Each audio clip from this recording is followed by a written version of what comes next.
என் YouTube channel நண்பர்கள் அனைவருக்கும் இனிய தீபாவளி நல்வாழ்த்துக்கள். Happy children's day. இன்றைக்கி நம்ம சேனலில் பார்க்க போகிற ரெசிபி சத்து மாவு பால் கொழுக்கட்டை. சத்து மாவு பால் கொழுக்கட்டை எப்படி செய்யலான்னு பார்க்கலாம். அதுக்கு என்னென்ன பொருட்கள் தேவைப்படுதுன்னு பார்க்கலாம். கப் சத்து மாவு, 1 ஸ்பூன் பச்சரிசி மாவு, 3 ஸ்பூன் சர்க்கரை,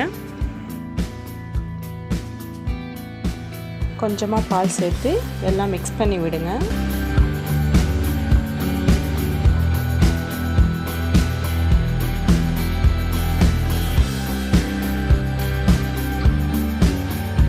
அது கூடவே இன்னும் கொஞ்சம் பால் சேர்த்து நல்லா மிக்ஸ் பண்ணி நல்லா உருண்டை பிடிக்கிற அளவுக்கு அதை நல்லா பிசைஞ்சு வச்சுப்போம்.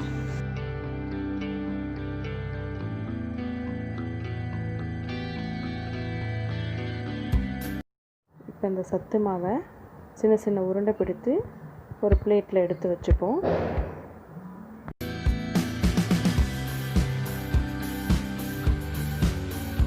இப்போ கடாயில் பேன் வச்சுப்போம்.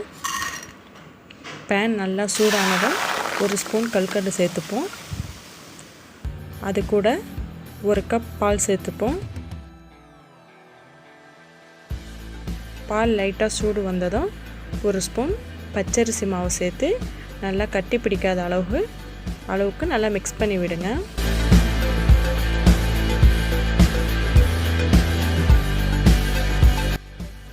பால் நல்லா சூடு வந்ததும் நம்ம உருண்டை பிடிச்சி வச்சுருந்த சத்து மாவு கொழுக்கட்டையை பாலில் சேர்த்துப்போம்.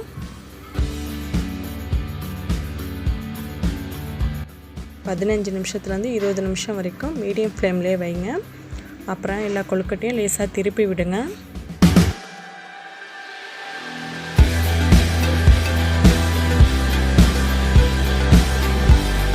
வாசனைக்காக ஏலக்காய் மிக்ஸில் அடித்து பால் கூட சேர்த்துக்கிறேன்.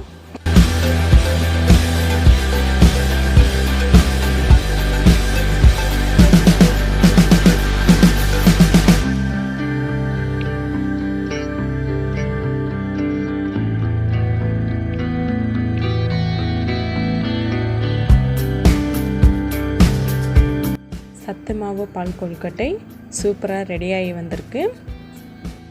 தீபாவளிக்கு சத்து மாவு பால் கொழுக்கட்டை ஸ்வீட் ரெடி. வீடியோ பிடிச்சிருந்தா சப்ஸ்கிரைப் பண்ணுங்கள். மறக்காமல் பெல் பட்டனை ப்ரெஸ் பண்ணுங்கள்.